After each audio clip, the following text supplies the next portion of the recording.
Hello everyone, good morning. నేను మిరాజీ. ఈరోజు నేను డిఎస్సి కోసం జస్ట్ 2 మినిట్స్ చెప్పడానికి వీడియో చేస్తున్నాను.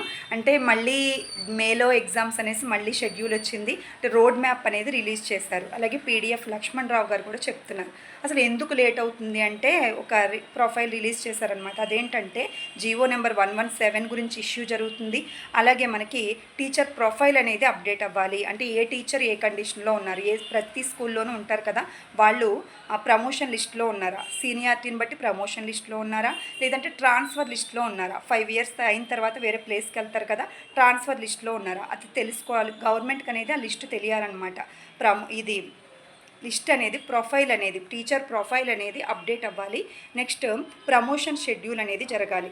అది 3 షిఫ్ట్లో చేస్తున్నారు. ఫిబ్రవరి నుంచి మార్చ్ వరకు 3 షిఫ్ట్లో జరుగుద్దట. అదొకటి. అది అయిపోయిన తర్వాత ట్రాన్స్ఫర్స్ అంటే ఏప్రిల్ నుంచి మే దాకా ఇస్తున్నారు. అది మరి ఈ లోపు డిఎస్సి రిలీజ్ చేయాలి. తర్వాత ఎగ్జామ్స్ కూడా పెట్టేస్తానంటున్నాడు. మరి ఆఫ్లైన్లో పెడతాడో ఆన్లైన్లో పెడతాడో మనకైతే తెలియదు.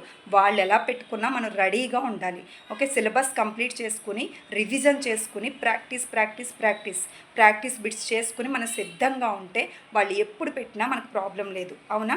ఎగ్జామ్ ఎప్పుడు అనేది మనకు కాదు, మనం పర్ఫెక్ట్గా రాసామా లేదా అన్నది కావాలి. ఇది మెగా డిఎస్సి కాబట్టి కొంచెం లేటే అవుతుంది. ఇవన్నీ షెడ్యూల్స్ అయితేనే మనకు అన్ని పోస్టులతో మెగా డిఎస్సి రిలీజ్ అవుతుంది. అదొక్కటి గుర్తుపెట్టుకోండి. అన్ని పోస్టులు రావాలంటే ఈ ట్రాన్స్ఫర్లు ప్రమోషన్లు జరగాలి. ఇవి జరగాలి. ఈలోపు ఎస్సీ వర్గీకరణ కూడా కంప్లీట్ అయిపోద్ది. సో ఇవన్నీ కంప్లీట్ అయిపోయాక మన డిఎస్సి ప్రశాంతంగా జరగాలంటే జరుగుద్ది. కానీ మనం ప్రశాంతంగా రాయాలంటే ప్రిపరేషన్ మాత్రం మనం ఇప్పటి నుంచి షెడ్యూల్ చేసుకోండి. టైం ఉంది కాబట్టి నోట్స్ ప్రిపేర్ చేసుకోండి. చాలామంది అడిగారు, మేడం నోట్స్ ఈ టైంలో కరెక్టేనా అని.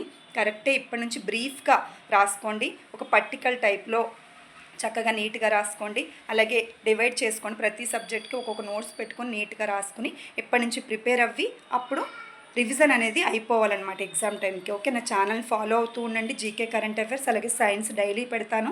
తర్వాత కరెంట్ అఫైర్స్ బుక్స్ తీసుకుంటున్నాను. కరెంట్ అఫైర్స్ అలాగే విద్యా దృక్పథాలు బుక్ తీసుకున్నాక దాంట్లో కూడా చెప్తాను మీకు. ఓకేనా? ఫాలో అవ్వండి. Keep watching. Thank you.